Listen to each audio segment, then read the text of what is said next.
This is the Daily Tech News for Monday, April 28th, 2025. We tell you what you need to know, follow up on the context of these stories, and gosh darn it, try to help each other understand. Today, Andy Beach tells us how Warner is using AI to improve live sports coverage, and should you be scared of public USB chargers after a new Discovery vulnerability? Ooh, the answer may be no. I'm Tom Merritt. And I'm Robb Dunewood. Let's start with what you need to know with the big story. Juice jacking is a term used for hiding malicious code in what looks like a USB power outlet. You know, the kind in the hotel or at the airport, that kind of thing. They rarely, if ever, were carried out as attacks in the wild. You hear a lot of worry about them, but there's little evidence that anybody really tried this. However, since 2012, Android and iOS both have implemented mitigations against attempts to juice jack your device if you plug into a public USB charger. If any device plugged into your phone wants to access your data or try to run code, you need to confirm that you authorize that. If you plug into a power jack and get that pop-up, deny it, right? Well, Ars Technica's Dan Gooden reports that researchers at Graz University in Austria discovered how to get around this to access your user data. I don't think they were able to run code, but they could exfiltrate files. There are multiple methods they used, so I highly encourage you to go read Dan's article on Ars Technica if you want to know them all. But essentially, they work by emulating an input device so that as soon as the confirmation dialog is triggered, the input device taps yes before you see the dialog box at all. It can then do things like activate Bluetooth pairing without your knowledge and start downloading files. Essentially, there's two kinds of devices that can attach to your phone. One is a host and one is a peripheral, and this attack emulates both of them. Android 15 and iOS 18.4 both have implemented mitigations to stop these new attacks, but some older Android models don't support the mitigations. So, you want to make sure you update your operating system. And if you have an older device, you should remember there's almost no evidence of these kinds of attacks happening in the wild, but you might want to think twice about public USB ports for a while if you have those devices. If you have one of those devices, you probably got other security problems to think about too. Rob, do you take advantage of the little USB port when you charge stuff on the go? I do, but I learned a long time ago that you can buy a USB cable that is power only. Yeah. So I used to be, because I worked in security in at some point in my career, and I was always concerned about, I just want to make sure I don't get something on my phone. Definitely don't want to get something on my computer. So I would only use a brick that I could physically plug into an outlet. But then the cables came out where you could actually, get cables that only deliver power. And I just tend to keep one in my laptop bag, and I kind of go to that. One other thing that I do, and this is probably just over time, I just, condition myself to do it this way. I generally won't plug my phone or my laptop into just a raw USB port. I'll plug a power brick into one. So I'll charge a battery up, but I'm never plugging that directly into my device. Now I'm a little bit more anal. As I said, I did work in high security for a time in my career, so I needed to take these extra precautions. But you hear urban legends. I don't know if any of them are actually true, this having ever been done to someone. Yeah, no, I'm kind of the same way. Like I'm a rational person. I know that the majority of those USB jacks have not been tampered with. Certainly the one in the seat back on the airplane would be really hard for someone to tamper with without getting caught. And I still always plug in a power brick. I have one of those USB data only cables, but I found mine doesn't always work for whatever reason. So I probably just need to get a new one. But I kind of got out of the habit of even using that. I just go with a power brick. Unless I'm doing what you said with the battery. I will definitely charge up a battery because there's no data on it. So I'm not worried about malicious code or anything like that. I'm sure, and in fact, somebody email us if there's like some vulnerability with the battery where someone can mess with it. Again, it's probably not something to really be concerned about, but I'm curious about how these things work because this was ingenious. I didn't realize, well, I did realize, but I hadn't thought about the fact that there are two types of things you plug into your phone, right? There's one like your computer, which is a host. It's hosting the phone, and it can put code onto your phone. And then there's the peripherals like, speakers and things like that just want to read data out. They don't want to put anything on it. So kind of manipulating a charger to be both of those as a way to get around things was pretty ingenious, evil genius, but pretty ingenious. And thankfully, it's researchers doing it, right, and figuring this out before it got malicious and could be used.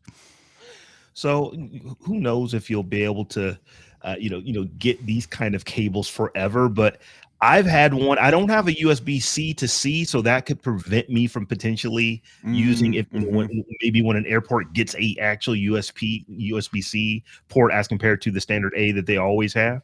So I'll look for a new cable at some point, but I'm just so used to just using that cable or just plugging in like you do. Just plug the brick in. Here's the other thing. If you plug your brick in, it's going to charge so much faster anyway. Yeah, exactly. That that if it's right there next to it on the airplane, you have the ports literally right next to each other. It just makes sense to plug into the power so you can charge up more quickly. Yeah. No, the only times I'm not going to say I've been perfect on this score. The only times I've ever been like, all right, fine, I'm going to take the risk and just plug it in, was when my power brick wouldn't fit into the typical power outlet. I've had those with anchor chargers where it just flops out.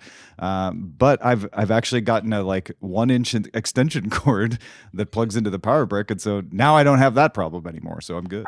I was just going to say, you can get anything on Amazon. They actually have these little, yours is 1 inch, mine is probably 3 inches long. And it is purely for that, just so that you can plug your brick in someplace where you can only get the cord and not the actual brick itself. Yeah. But the takeaway from this is you probably don't need to worry about this vulnerability. And this new vulnerability has already been patched. But, it's something to be aware exists, especially like if you're like Rob was, in a high security situation. This is the kind of thing that you have to be extra careful of. Absolutely. Those who need to mitigate it probably already were and are going to continue to be fine. DTNS is made possible by you, the listener, thanks to Miranda Janelle, that Charlie dude, and Justin Zellers. There's more we need to know today. Let's get to the briefs. Mondays bring whatever tidbit Bloomberg's Mark Gurman has from Inside Apple to his Power On newsletter. This week, it's that Apple is working hard on its AI-driven glasses to compete with Meta's Ray-Ban glasses. Apple's version would feed information to you based on what it knows about the environment around you, maybe computer vision, audio, etc. And now we have a code name for the product, N50. That was kind of my takeaway is like, oh, it's the N50. Now we could talk about the N50 when we mean Apple's Meta Ray-Ban competitor. They're still a couple of years away from this if it ever comes out. It does feel more and more these days like Apple is following even more than it used to. But I guess we even said that back in the tablet days. So who knows? When it comes to glasses, Apple just released something that is awesome and you'll be okay. That's all it's going to take. Just release something that is awesome and you'll be fine. Yep. Hot patching is the idea that you can apply a software update without having to reboot. We've talked about it coming to consumer editions of Windows, but it has been available in server editions of Windows in Microsoft's Azure cloud for a while. Helps keep servers secure without experiencing downtime, right? So you don't have to lose a few nines off your uptime. Well, last year, Microsoft previewed it for Windows Server 2025 Standard, which would mean a company could hot patch their servers in their own data centers. It wouldn't have to be hosted in Microsoft's cloud. A preview of that feature has been underway. That preview is going to end on June 30th. So yes, it's going to launch out a preview, which is good news, but it's also launching as a paid service, $1.50 per core per month for you to use it on your own premises. Best of all, if your enterprise is testing the preview, you'll be automatically enrolled and charged starting July 1st, unless you take action to disenroll. This is an enterprise story, but I just thought it was interesting that Microsoft is like, yep, we're just going to put a little charge in there, $1.50. We're just going to right fast just charge you extra for stuff by default. Good luck with that, Microsoft. Let's see if we have an update to this story in the coming weeks, because I just don't see that flying. Because companies are going to say, well, you said that, but that doesn't mean that's what we're going to do. Yeah. We negotiate these contracts when we negotiate the contracts, not just because you offered a new option for them. And Microsoft's going to say, well, then you don't have to use hot patching. And companies will say, fine, we won't use hot patching. Then there'll be a little standoff, right? And so, yeah, we'll see how that plays out. The Wall Street Journal reports that Huawei has started talking to some Chinese tech companies about testing its Ascend 910D chip. The chip is meant to replace the H100, which NVIDIA is not allowed to sell to Chinese companies. The 910D uses more power, but comes close to the H100 in performance. I mean, it's a slow motion process and it could be subverted at any time, but China is being motivated to catch up faster than it would have. Huawei in 2019 was on the ropes. It was almost eliminated as a company because of the restrictions the US put against it. But it has built back as a much more stronger, more agile company. And yeah, the 910D is the successor to the 910C, which was even less power efficient. And the 910D, you still need a bunch of them to really emulate an H100, but they're getting closer. And they're getting closer faster than they used to. They're getting closer, and the operation of how China is doing things is changing. And it's a slow crawl, but it's changing. Yeah. We want to really need to pay attention to that. Yeah.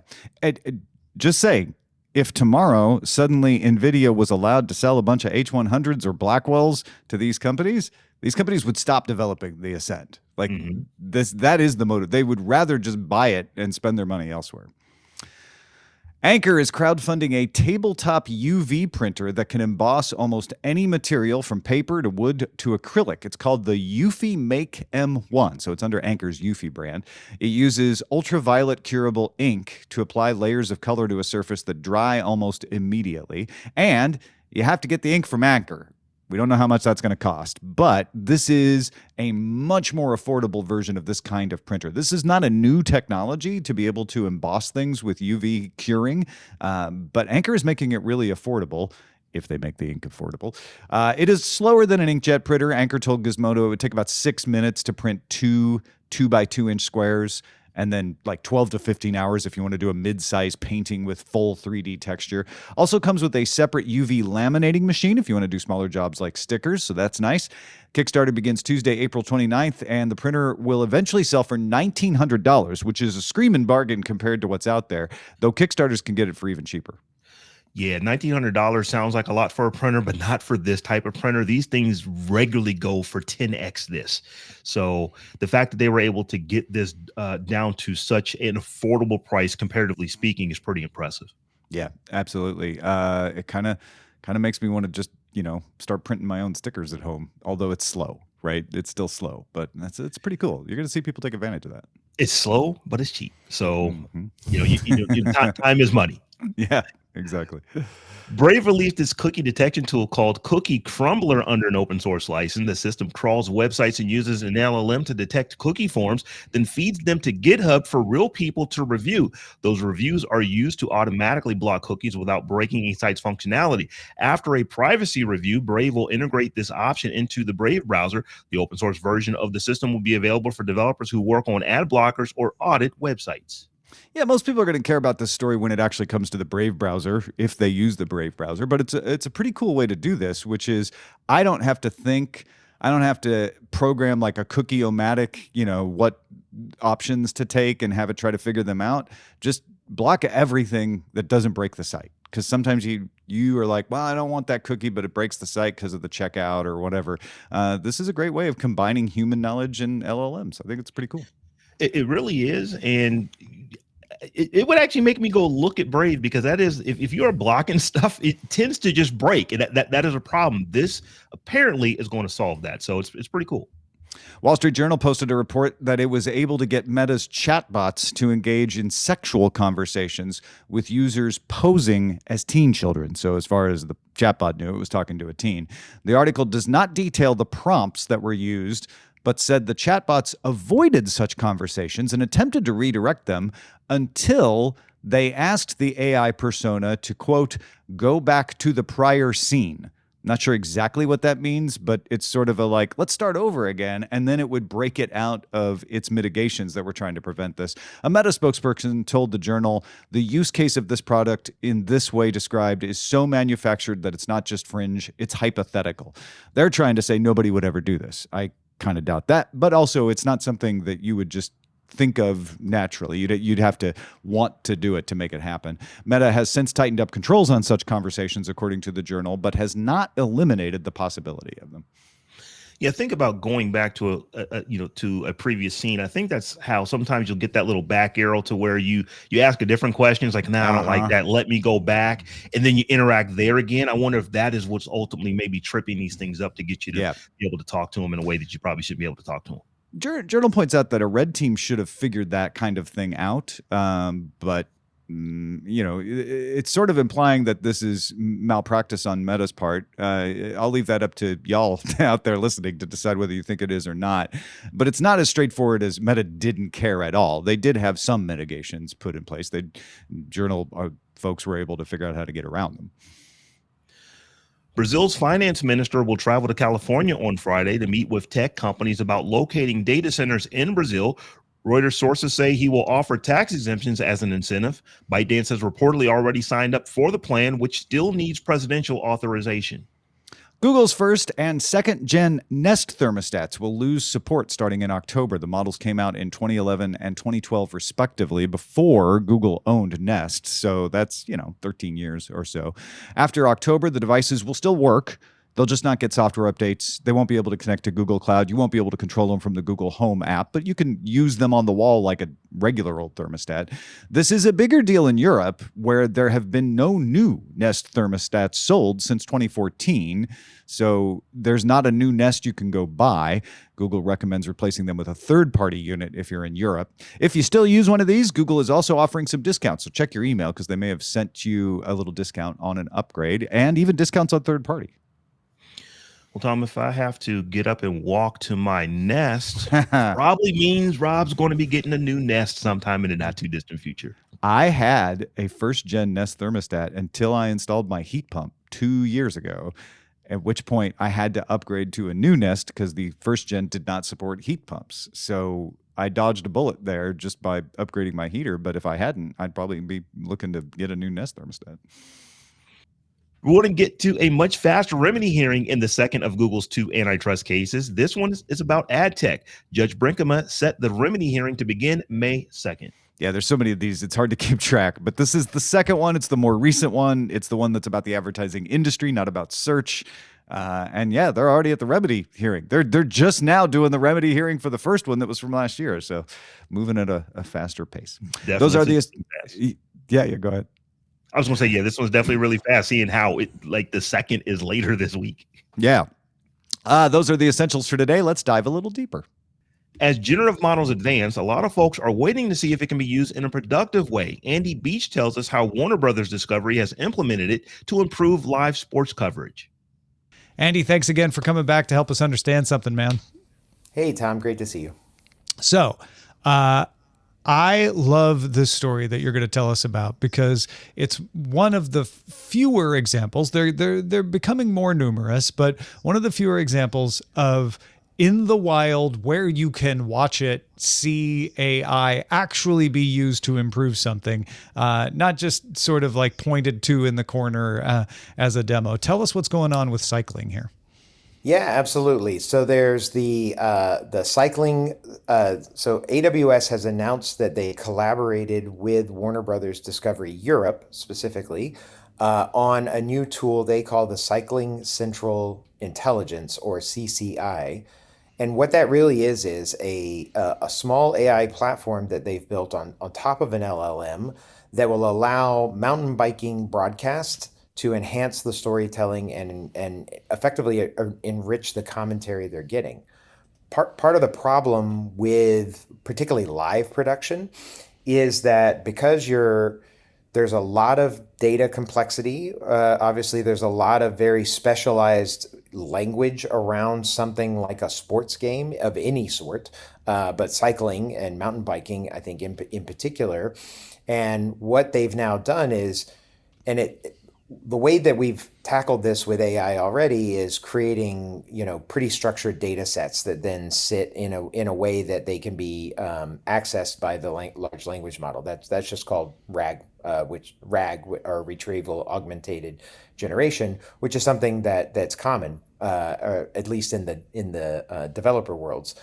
What this does, though, is this creates something that any sports production team could go pick up and use off the shelf with things like Amazon Bedrock and Claude 3.5 in order to immediately assemble their own. So this becomes sort of the easy no code, low code version of bringing a thing together. So now they could just drag a bunch of services together like Amazon Translate or Amazon Comprehend, where there's already a connection made into this system for it, and they can immediately put it up and begin using it as part of their live production workflow. It's almost like they've just hired an AI agent or a series of AI agents, really, that can now be part of their production broadcast team, which means that they're getting better summaries, they're getting better, higher quality transcripts that have the right names and the right actions or particular product names that come up as part of the sport. And a lot of other time-consuming research tasks just got easier so that the commentators are able to focus on telling the story and not trying to scramble and find the right thing. Yeah. So I imagine we wouldn't necessarily see this happen as viewers. We would hear the effect of it unless, of course, maybe there's a brand deal with Amazon to say, here's your AWS commentary fact or something. But more often than not, it's probably just going to come out in the commentary. How could we tell it's being used differently than, say, like StatCast on Major League Baseball or something like that? I think what we're going to see, and it was fascinating to me that they tested it out with something smaller like mountain biking, which, is popular, but isn't, the NBA or the NFL Sure. or Premier League or something else. But it has its own language, and what we now see, and I think the way that it shows up, and you're absolutely right, is it's invisible to us that AI is involved, but the quality of the production should be higher. It should be leveled up. And if they can do it at a budget for these smaller leagues, it means that we're going to see a lot more high quality sports production for the niche markets that don't have an NFL or a Premier League budget behind them to go do this stuff. I can now suddenly have a pretty compelling and interesting pickleball live stream or other things. I think it even will bleed into, honestly, university and high school sports now being able to take advantage of this. So now suddenly my child's volleyball games are going to have production quality that is on par with something that I would expect to see on, maybe not ESPN, but maybe ESPN 4 or 8 or somewhere else. Yeah, I can see that because when you're talking about major sports like the NFL, there's a bank of producers. Right. Usually one or more of them are tasked with looking up relevant stories and stats, right? And they can feed that to the commentators. Obviously, those people will be able to benefit from this too because it'll speed up their job, but they're really good at that. The high school sports broadcaster, Right. sitting up in the gym doesn't have that, but now they do. Yeah, they can now have access to it. So, I've sort of said this a lot when we talk about things, but the implication you see here is a democratization. People that did not have access to the quality production, they know what a good production looks like, but they simply didn't have enough people or enough budget to do it. This gives them that opportunity to do it, and it's because of AI. Is it going to be affordable, though? I think that would be the question that the high school sports broadcaster is going to ask. Yeah, great. Warner Brothers Discovery can do this with AWS. Can I? Yeah, and absolutely. And, we recently talked about the Andy Jassy piece, and this comes back to that. It might be more expensive when it first comes out, but as a rule of thumb, we see regularly in either 6-month or 12-month cycles, the cost of this going down because we're either getting better chipsets or we're getting the developers are getting more efficient at the token consumption that goes on between the models for these interactions. And that drives the cost down, and that allows them to set the cost lower that will make it affordable. So if it's not affordable today, it probably will be in the very near future. Yeah, and I think the thing that attracts me the most to this story is it's not creating stories. It's not adding video to the broadcast, although I suppose it could. It really is just taking a set of defined and verified facts and combing through them and presenting them so that a human can then make better use of them. Yeah, absolutely. And it's not creating content. You're absolutely correct, but it's helping fulfill the notes and the other pieces that help the humans make the better content. There are pieces, and I didn't see it directly in here, but I did a little digging around the sports video group page where I saw this, and I talked to some folks at NAB recently where this also came up, and there are absolutely things like being able to assign effectively a camera agent that's allowing you to track a particular athlete across multiple shots and throwing those into the live production. A human can always go override it, but if you can automate some of that cutting, you're reducing their need to constantly stay vigilant on top of it. And if something goes wrong with the shot that's live, the camera, the agent might be able to actually cut away before the human can react to it. And looking down the road, obviously fans can take advantage of this. This could be something provided alongside the broadcast for you to be able to ask questions to, for you to pick the style of coverage or shots that you want, I suppose. Yeah, no, absolutely. And I think this is actually the kind of the data-driven side of the consumption of particularly sports. And I'm a great example here. I don't watch any sports in reality. I've worked with a lot of sports leagues over the years, but it's just I genetically don't particularly care about it as much. And so therefore, when I sit down and actually watch a game, which I will do as part of the work that I'm doing, I immediately feel like I'm behind, and I'm often literally Googling and searching for things that everybody else understands and knows. But I could actually have the system potentially generate commentary that explains things more for me because I'm a novice. And over time, maybe it does less and less of that because I become more proficient. And so that's pretty amazing. Like when you think about that level of it, you can now learn about things, but also consume entertainment in your way, even though it was produced for a different audience. And it can explain the infield fly rule to someone instead of me, which will be good for me too. Absolutely. Andy, thanks again for joining us. You have an excellent Substack. I highly recommend people follow it. Andy's got some really thought-provoking and interesting articles there. If folks want to subscribe, where should they go? Thanks so much. I'm Tom. I'm trying to cover the intersection of AI and media technology at abeach.substack.com. Thanks again, man. Thanks, you. Hey, if you've got feedback about anything that gets brought up on the show, we'd love to hear about it. At DTNS Show is our handle. That works on X, Instagram, Threads, Blue Sky, and Mastodon. At DTNS Show. If you're on TikTok or YouTube, you can find us at Daily Tech News Show. We end every episode of DTNS with some shared wisdom. Today, Mohan is helping us understand. Yeah, so Mo wrote, well, Tom, you asked, and here it is. I got myself a Switch 2 pre-order. I did not try all that hard. On Thursday, I saw the chaos go down, and I told myself in my grisly Danny Glover voice, I'm too old for this. So I mainly stayed out of it. Last Friday night, I saw on Blue Sky a post from Wario64 that Walmart was having pre-orders come and go at random times and was also region-based. I tried on my phone, no luck, so I quickly gave up. It was 1:30 a.m., and I wanted to go back to sleep. A few hours later, I woke up, did my morning routine, and came to sit down at my computer to drink some coffee and listen to a podcast, and thought to myself, let's try again. To my surprise, I was able to order one, and a $500 bundle, too. Even hours after ordering mine, the non-bundle was still available on and off. So there you go. It is possible, folks, to get a Switch 2 if you want one. Mohan is proof. So I'm gonna have to go check this out because I did try to get one, and I probably spent a good 45 minutes. It wasn't an hour. It was probably 45, 50 minutes. And I was like, I'll just wait. There's no impending reason why I have to have it on day one. So as long as I can get one like this summer, I think I'm going to be okay. Yeah, and I think Mohan shows that if everybody's trying at the same time, right, it's much harder. But he kind of hit an off hour. He hit an off cycle because it was early in the morning and it was at a third-party reseller.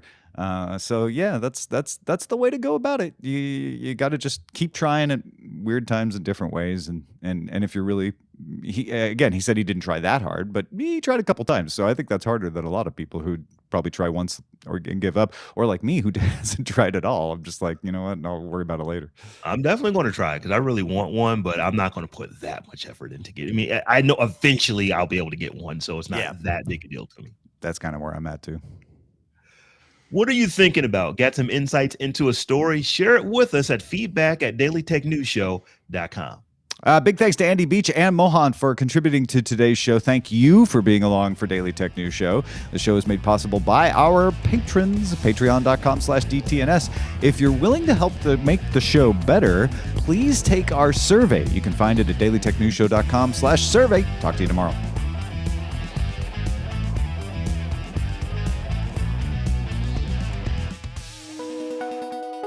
The DTNS family of podcasts, helping each other understand. Diamond Club hopes you have enjoyed this program.